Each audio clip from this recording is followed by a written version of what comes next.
Welcome into A to Z Sports Prime Time on a Thursday night. Lovely to see everybody. Hope you're having a wonderful evening so far. We are going to talk about philosophical questions that the Titans offense needs to answer, and no better time than the present to do that. And we'll discuss how exactly or what exactly those questions being posed are. Miro Z says, I'm assuming the big question is Buck doing the show tonight?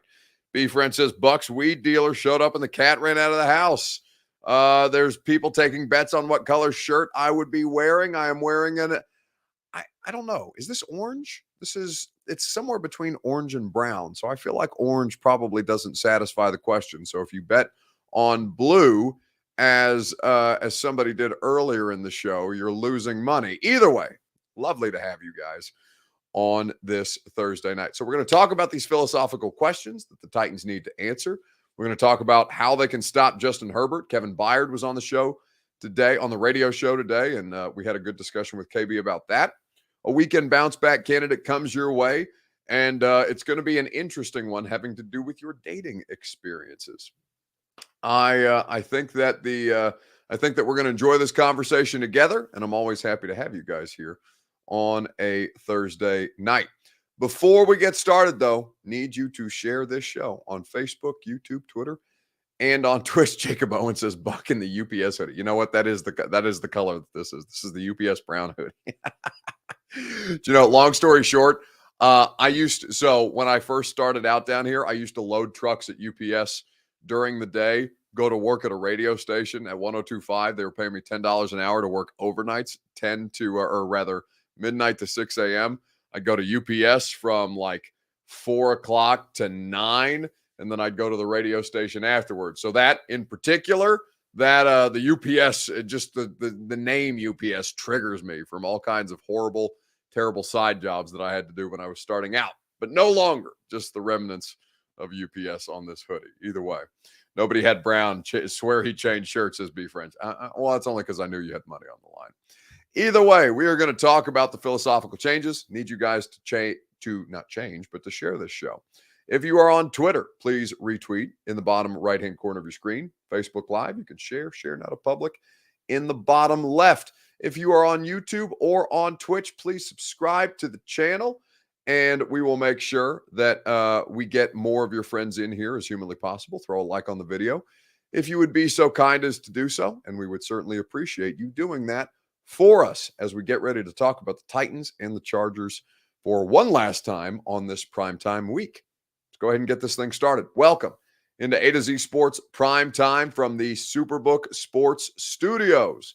I'm your host, Buck Rising, and I am proud, as always, to be presented to you by our friends at Two Rivers Ford. No better friends than Two Rivers Ford. They'll get you in the 2023 model year Ford that you desire. They'll get you exactly what you're looking for. Any model Ford, they have them available at the dealership in Mount Juliet. Test drive yours today at tworiversford.com.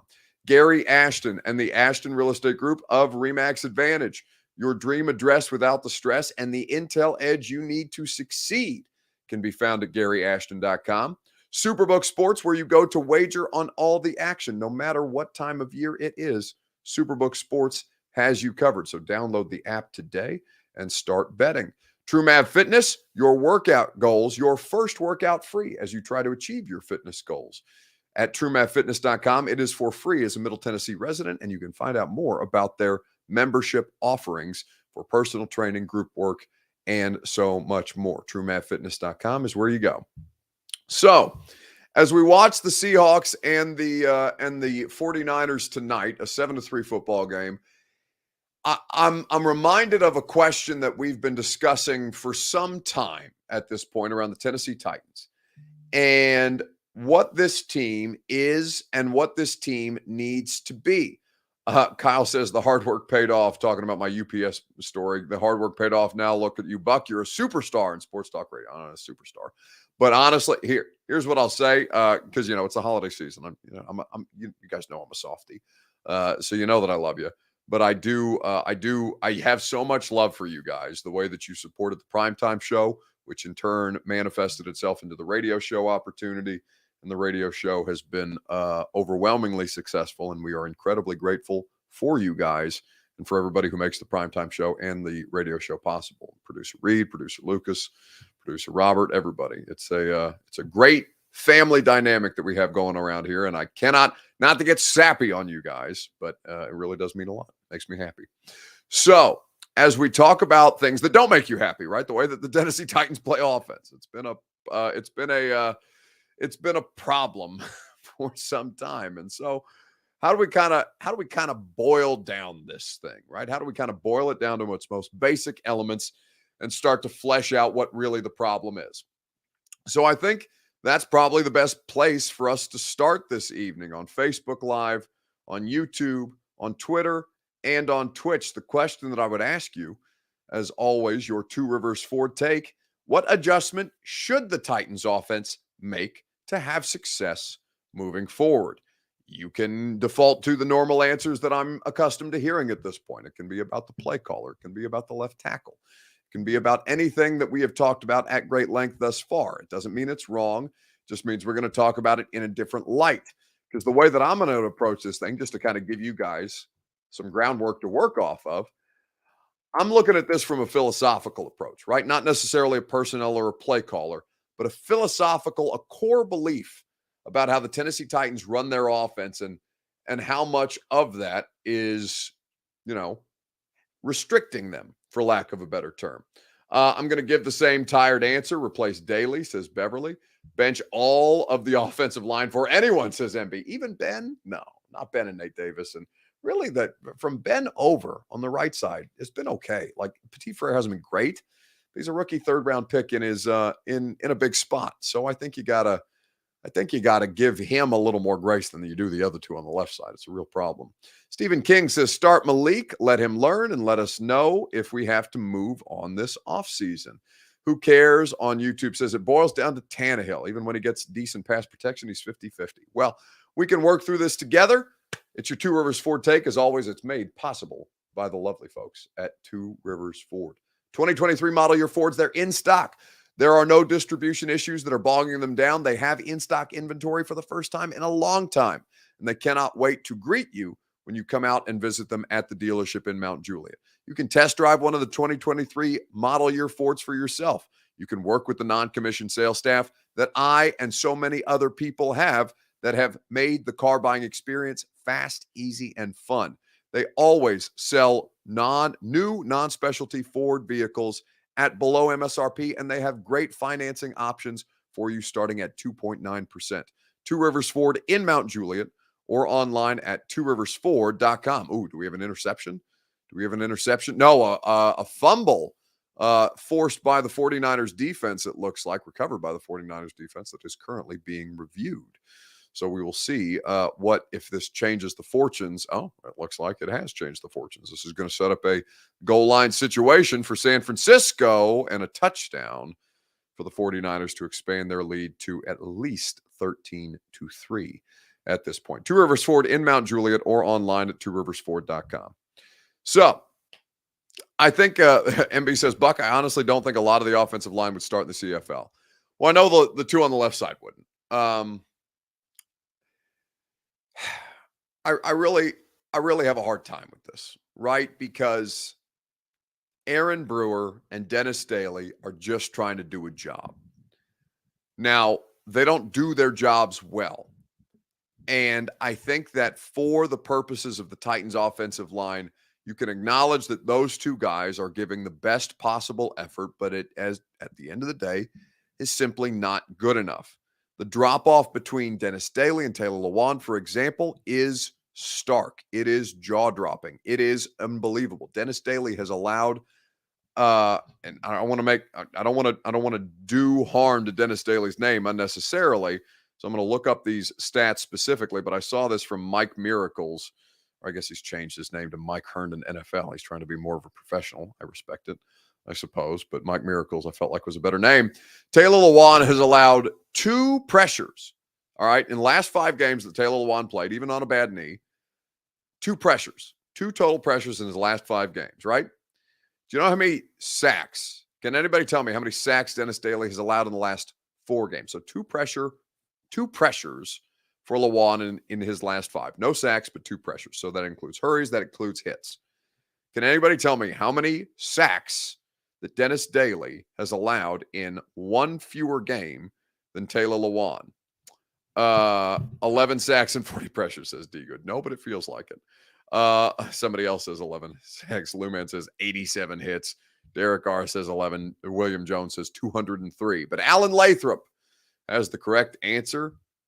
Dennis Daly has allowed 7 sacks in his last 4 games. Taylor Lewan allowed 2 pressures in his last 5.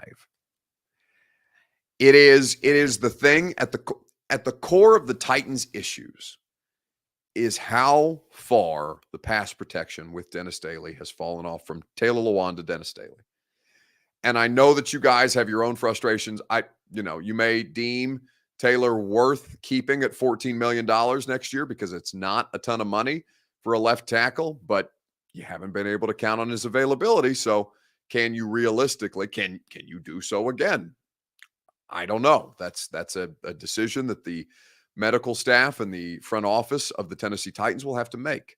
But I will tell you that there is no question the offensive problems are multi-layered right now. But here's where it starts. It starts with their offensive philosophy. And their offensive philosophy is a problem at its core. Because for all of the reasons that you blame Todd Downing, there are reasons to blame Todd Downing for the lack of performance by the offense. But there is no question that this is a top-down approach to how it is that this football team is going to play, and a philosophical approach about how this team is going to attack other teams in certain situations. And there is no question that that philosophical approach starts and ends with Mike Vrabel. Todd Downing works for Mike Vrabel. Now, I'm not saying that Todd Downing is the best play caller within the system that Mike Vrabel would like to run, but it is, in fact, the system that Mike Vrabel would like to run.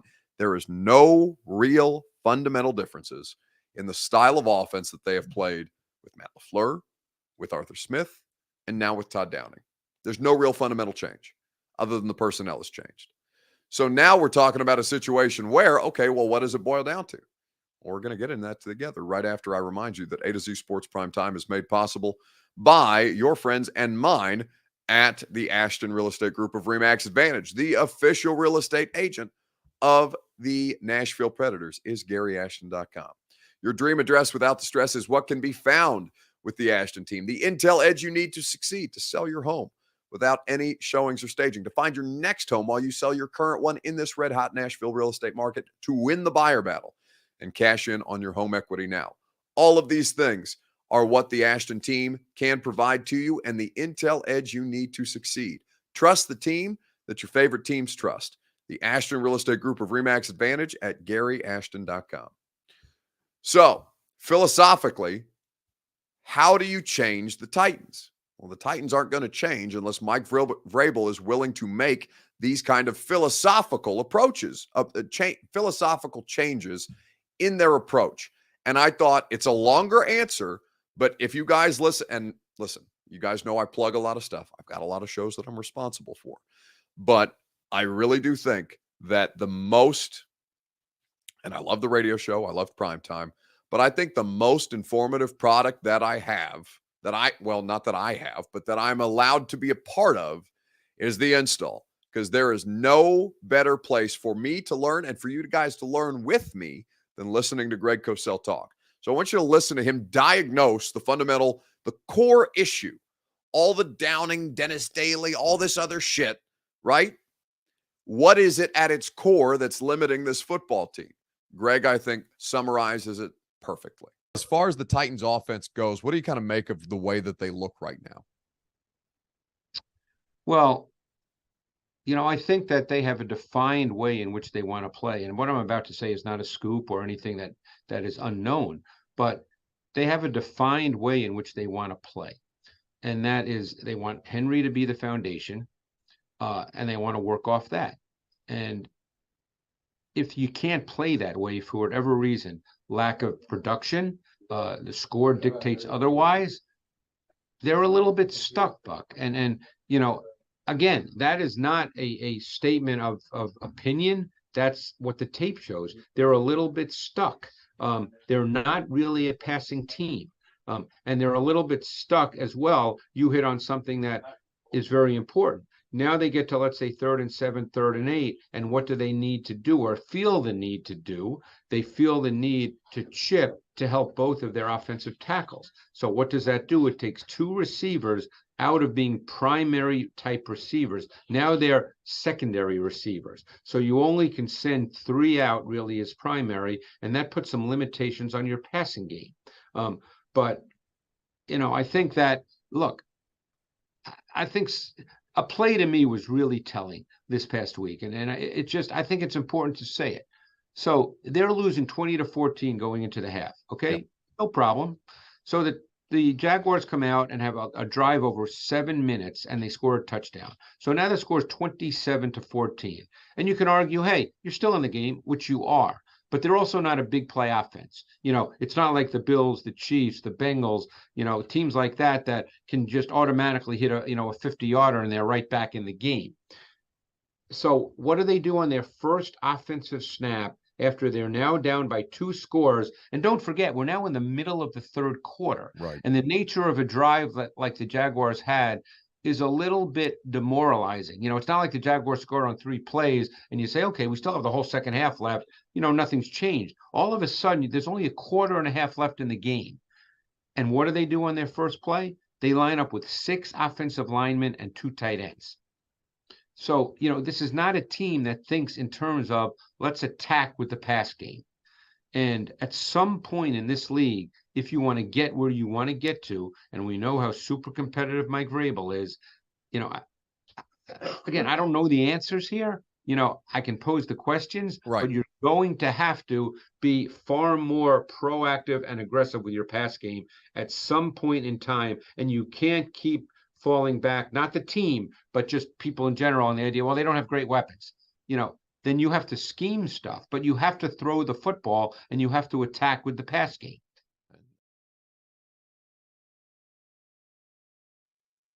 So you can change coordinators all you want. You can cycle through, you can fire Todd Downing, you can hire the next guy, you can do all these things. You can swap Tim Kelly in, you can do what you want. If the philosophical approach from the head coach remains the same, you're going to largely run the same offense. And there is, it's probably the most fair criticism of Mike Vrabel out there. I believe Mike to be as good, if not better, than anybody in his profession. I really do. I think it's a credit to him and the staff that he presides over that they find this many different ways to win games despite the circumstances. But I also think, in an honest moment, that when these evaluations are going down of how it is that they play football, and Mike Vrabel has a core belief as to how it is that you win football games. Nobody has seen as much football from a player and coaching perspective as Mike Vrabel has in the modern day NFL, outside of Bill Belichick, right? And Bill didn't play in the league. Mike has seen both sides of things, and he has good judgment for this. But they have to be willing to adapt. They have to be willing to adapt. They have to be willing to look at things and say, okay, yes, Derrick Henry is on the roster, but it cannot be a fundamental marriage to him at every given point. It simply cannot be.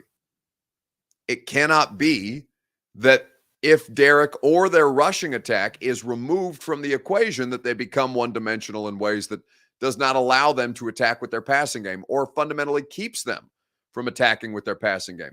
Because you know what? There's a lot of criticisms of Ryan Tannehill, but Ryan Tannehill has still presided over the most effective offense, the best offense quantifiably in the history of the franchise in 2020. In 2019 and 2020, they were the most explosive, one of the top 3 most explosive offenses in football. Ryan Tannehill was at the helm of that. I know he can do these things. And so at the end of the day, it comes down to, yes, Todd Downing is your offensive coordinator, but your philosophical approach comes from Mike Vrabel.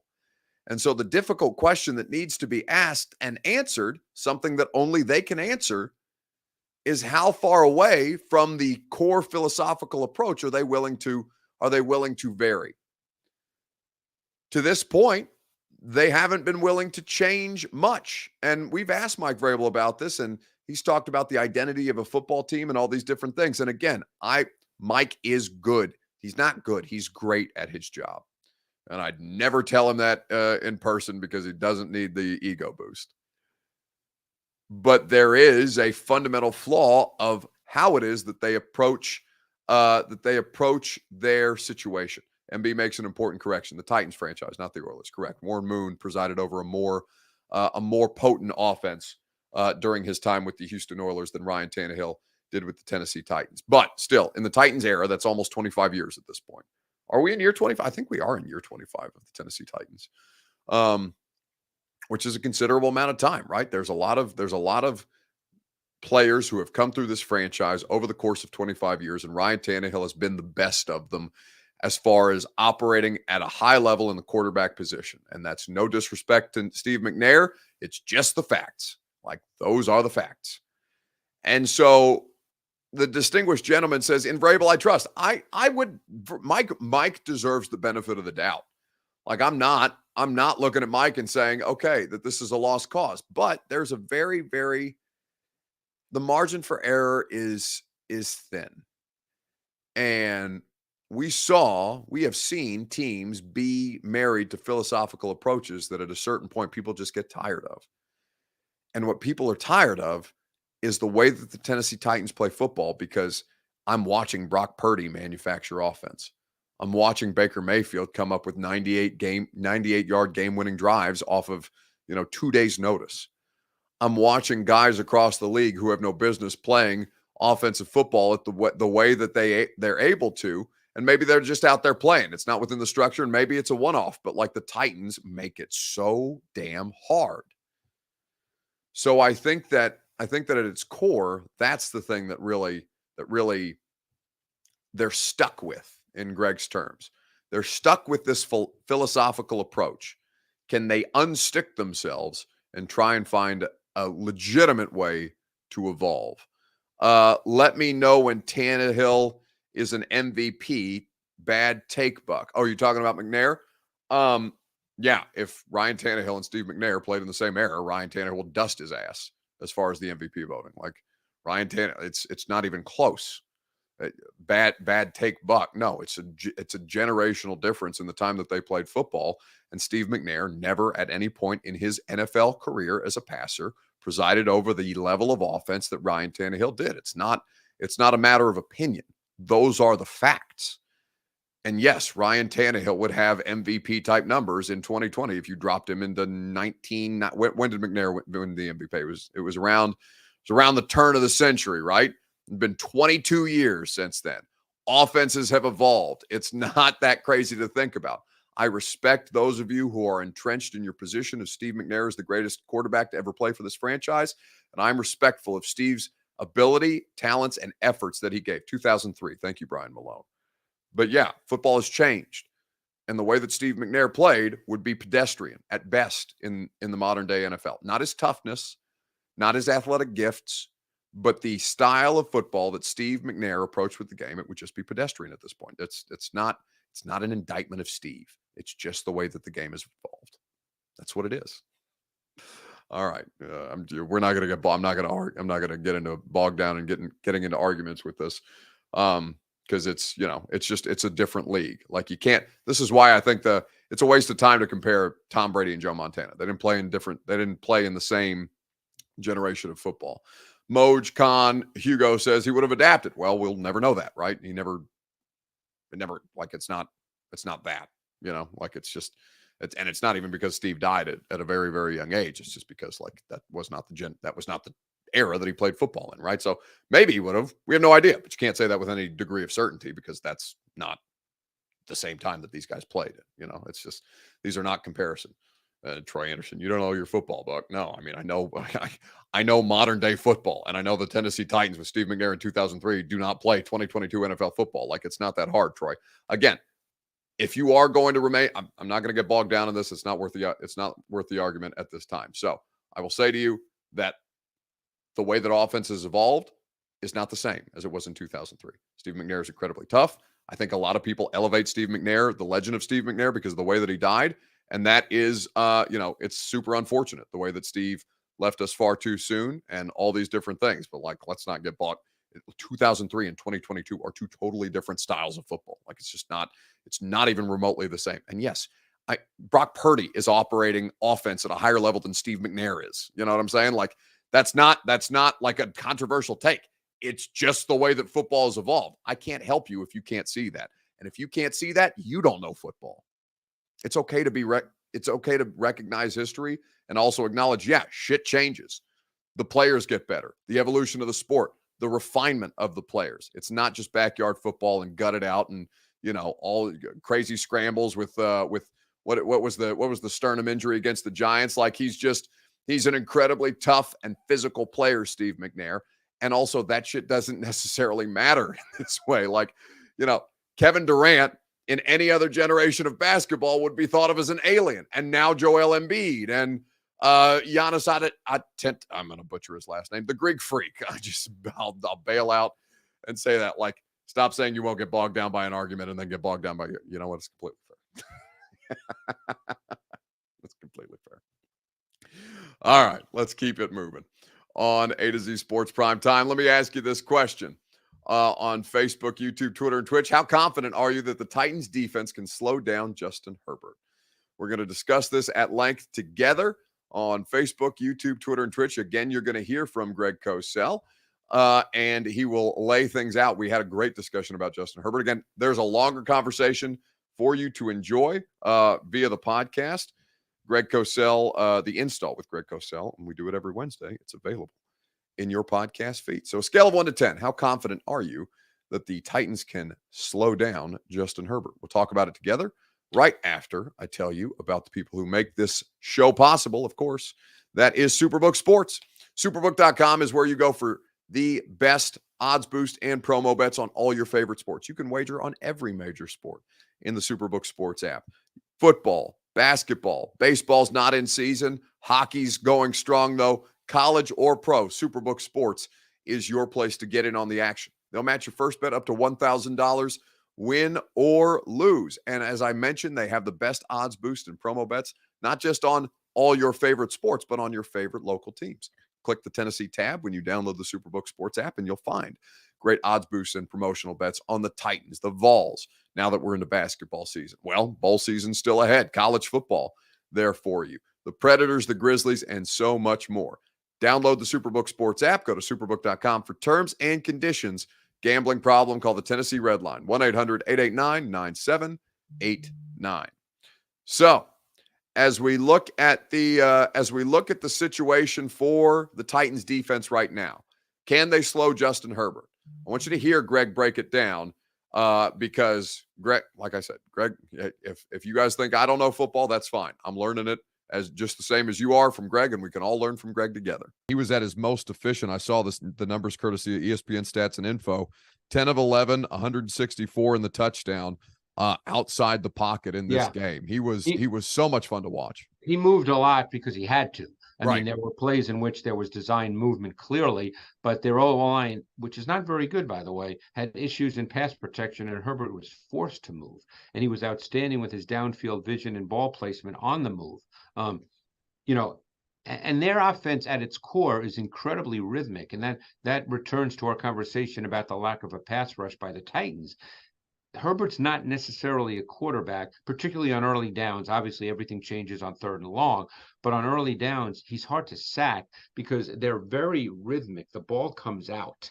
So this is going to be a very interesting matchup for the Titans D. And now that they have everybody back, because Williams is back, Allen's back, while they were out, Josh Palmer, who you're very familiar with, has showed himself to be a quality wide receiver who's a really good 3 and is actually more talented than that and could be more than that depending on what the future holds. So, you're dealing with a team that has a lot of weapons. They have a really good receiving back in Eckler. The O-line is an issue. And again, I don't know, based on what's happened with the Titans in recent weeks, we don't know at this point. Right now, we'd have to say that their sub-front pass rush is a bit of a question mark, unless Autry's back.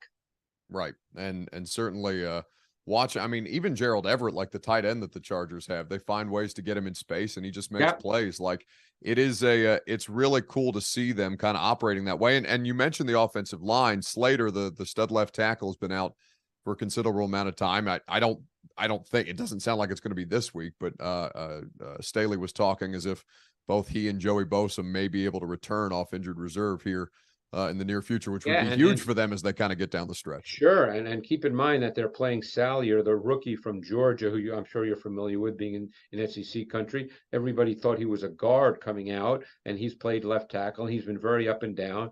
This past week they started Farrell, I think his name is. I Is can't it Matt remember. Farrell?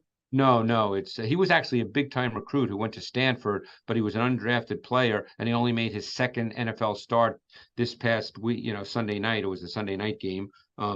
So I mean, their O line has not been really good, and Herbert has had to try to make chicken salad out of what. But he can make great throws on the move, and then he's got the big arm that when they do call a shot play, he certainly can get the ball down the field over the top of the defense.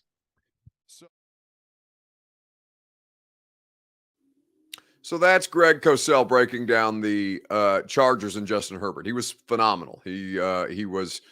They really did well to put him in advantageous positions. I laid out the numbers. Greg obviously put the analysis to it based on the film study, and he's killing it right now. Right, having the healthy wide receivers back helped. Mike Williams was a terror. He has not played prior to this past Sunday. He had not played since November the 20th, which is when he re-aggravated his high ankle sprain. So he's missed time, but it didn't look like it when he came out there against the Dolphins and caught all 6 of the targets that were thrown his way to the tune of over, I think it was like 115 yards and a touchdown with a 55-yard reception in the middle of that. MB says, Buck, I would love to see you invite Greg on live so we could ask him a few questions about schemes and stuff. I'm not going to do that in prime time. We don't do that. We just don't do guests on the primetime show. It's just not how this works. I mean, it's not like we couldn't. We could, but what we are going to do with Greg is we're planning a live podcast.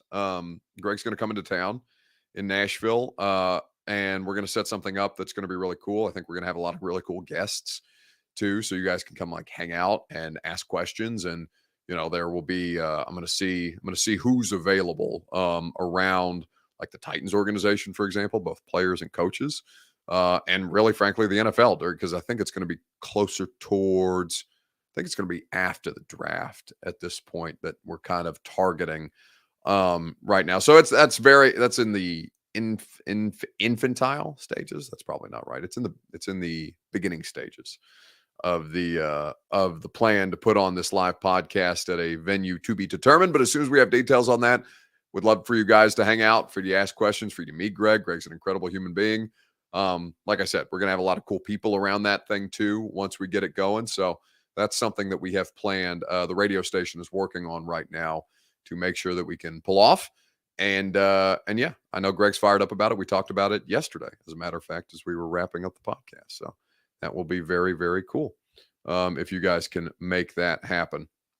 So anyway, scale of 1 to 10, what is my confidence that they're going to be able to stop him? I mean, if Danico Autry doesn't play, it's a 0. I don't think they can stop Justin Herbert without Danico.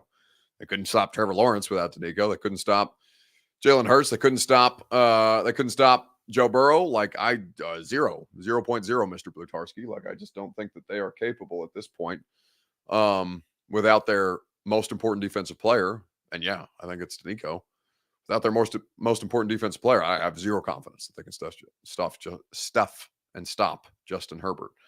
Now watch, he'll have the worst game of his career, and the Titans will win by 20, and it'll be. We'll come back on primetime from SoFi on. Are we doing? Yeah, we are doing primetime from SoFi on Sunday night. So you guys can rub it in my nose if the Titans make him look silly without Danico Autry. But I have 0 confidence in the way that this defense has played in the last month right now, and it's it's not their fault. They're just not healthy. They don't have their players, and it's really, really hard for them to get things done. So. Let's wrap things up with a weekend bounce back on Facebook, YouTube, Twitter, and Twitch. Let us, why don't you tell me who you think needs to bounce back most this week in sports? We'll talk about it together in the comments on Facebook, YouTube, Twitter, and Twitch. While you guys let me know who needs to bounce back, I will tell you that the place that you can go to bounce back to get your fitness goals on the bounce back, TrueMav Fitness is the best place for you to accomplish your workout goals. Whether you are trying to get back into the swing of things, whether you've been working out on your own and not seeing the results that you necessarily want to, that you think you can maximize your efficiency, your effectiveness, let TrueMav Fitness help you reach your goals. Your first workout is free when you go as a Middle Tennessee resident and sign up at TrueMavFitness.com. You can check out any of their membership options. I'm telling you, I'm down almost 40 pounds, courtesy of my friends at TrueMav Fitness. It has been a spectacular process for me. If you are somebody who's trying to get right the same way that I did for both, for either health reasons, I think personally it's affected my general mood. You guys may not think I'm any less grouchy than I otherwise am, but I promise you, I feel better and I am working better. I am sleeping better. I am getting everything in my life done at a better rate because of the way that they have helped me get my health back on track. TrueMavFitness.com for their group classes, for their personal training, or for their membership options. TrueMavFitness.com. So, who needs to bounce back in sports this week? Chris Frazier says the Mavs. I'll be honest, I haven't started watching the NBA really yet. I'll catch the odd Grizzlies game here or there, but haven't seen a ton.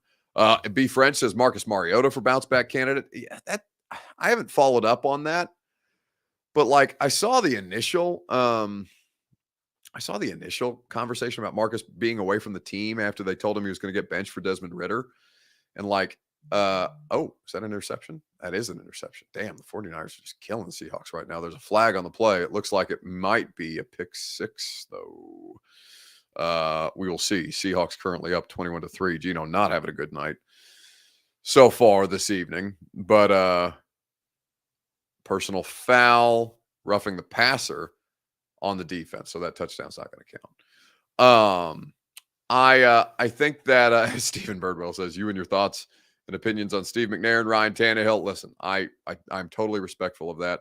Robert and Lucas need to bounce back. The radio show was gold today. You know what, Stephen? I do agree, because the dating lives of my production staff on the radio show, they desperately need to bounce back amongst them. Thirsty? Oh yeah, for sure. You double text or triple text? I had to quit that, man. Girls will put you on blast, at least in college, and me quadruple texting this girl got put on blast, and you just ever since that moment, that was my villain origin story. Okay, you want a super moment of public vulnerability? Yes, that's all I've been asking from you ever.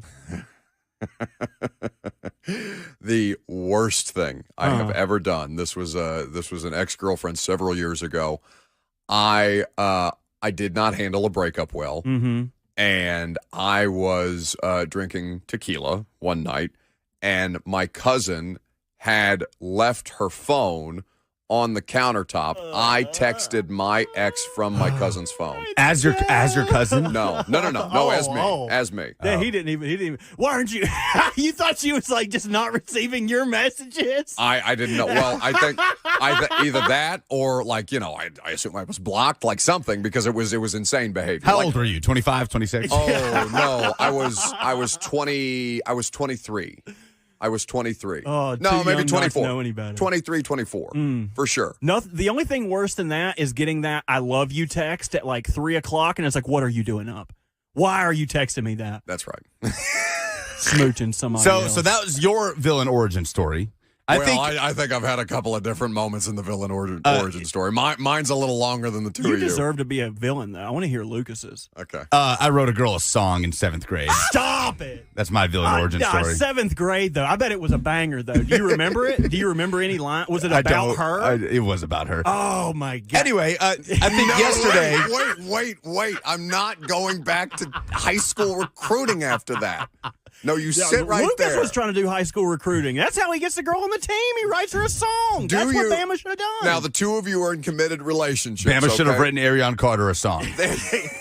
Pete Golding, this is how you get the commitment. You go above and beyond. Arion Carter. How do we end up with him singing again? Come play at Alabama.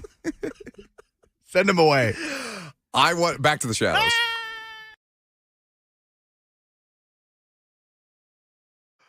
So yes, the early dating lives of my production staff on the radio show, not ideal. they have bounced back swimmingly though, both of them in committed and healthy relationships. So I'm very happy to see that they have continued to that they have corrected their mistakes and thrived and survived. Now, as for me, I cannot say as much, but there's at least we're not at the point where we're getting drunk on the weekends and texting exes who have probably blocked our numbers from our cousins' phones. That was a deep and dark time in my life at 23 years old, which is almost 6 years ago, which is actually more than 6 years ago, which kind of hurts me.